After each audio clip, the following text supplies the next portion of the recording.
Assalamualaikum warahmatullahi wabarakatuh. Sugeng pepanggihan wonten ing piwucalan bahasa Jawi. Wonten ing pepanggihan dinten menika ingkang badhe dipun andharaken inggih menika babagan unggah-ungguh basa.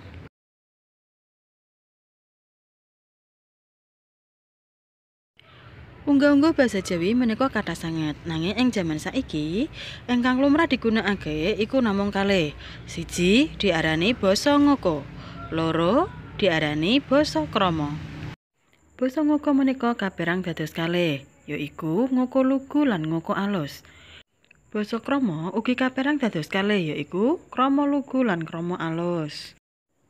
Sakniki disimak penjelasan setunggal boko setunggal supados langkung gamblang.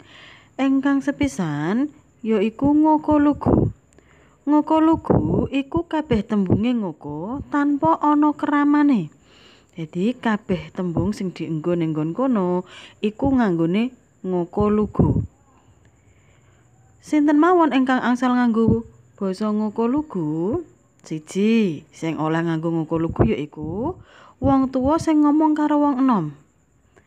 Lajeng bapak utawa ibu kang lagi ngomongi anake niku angsal nganggo ngoko. Guru ngomongi murite. Terus sak padha-padha sing wis kulina. Dadi kanca sing saumuran wis kulina. Lajeng wong kang lagi guneman. Tuladhane sirot ngrungokake siaran berita. Nah, menika kabeh tembunge iku ngoko. Tuladha malih Samsa lagi mangan sego goreng. Nggih, ukara menika kabeh tembunge nganggo tembung ngoko. Dados yen wonten ukara sing jerone kuwi ngoko kabeh, berarti iku mlebu wonten ing ngoko lugu.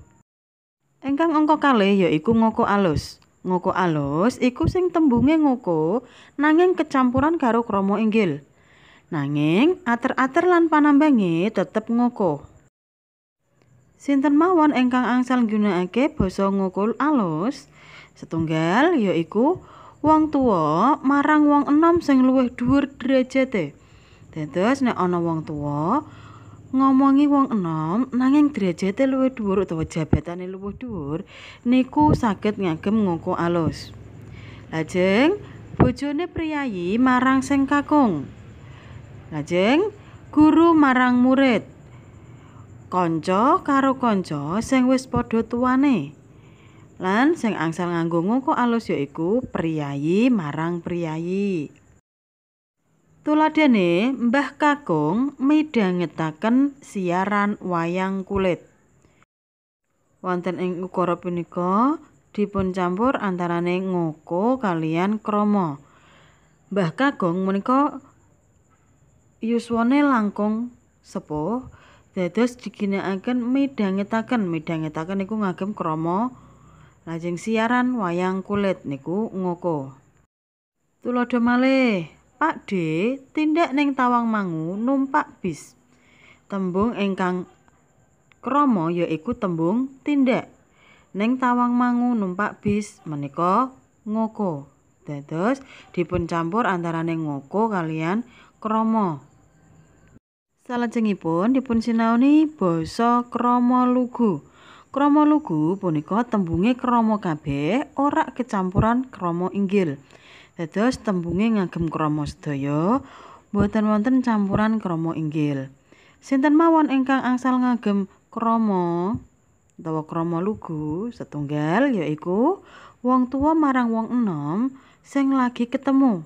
Dadi yen ana wong tuwa lagi ketemu utawa durung kenal karo wong sing luwih enom niku saged ngagem basa krama lugu. Lajeng sak padha-padha sing wis kulina lan padha derajate niku nggih saged ngagem krama lugu. Tuladhanipun Mbah Kakung mirengaken siaran wayang kulit. Pak D kesah dhateng Tawangmangu nitih bis. Nggih, ukara punika nggih sedaya ngagem krama.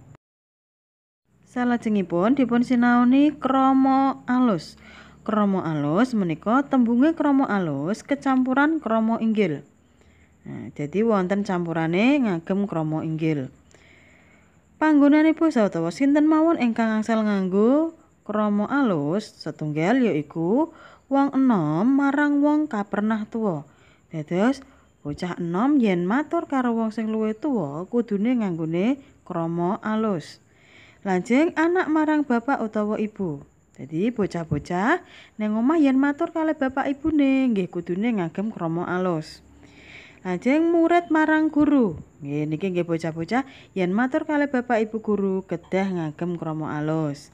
Lajeng sapada-pada sing kulina. Tuladhane Mbah Kakung midhangetaken siaran Ringgit Wacucal. Nggih ukara menika campuran antaranipun krama alus kaliyan krama inggil. Lajeng wonten tuladha malih, Pakde tindak dhateng Tawangmangu nitih bis. Nggih, menika nggih krama inggil. Dados saged dipunbèntenaken tuladha antaranipun krama lugu kaliyan krama alus menika wonten bentenipun. Sugeng pepanggihan wonten ing pertemuan sanesipun. Wassalamualaikum warahmatullahi wabarakatuh.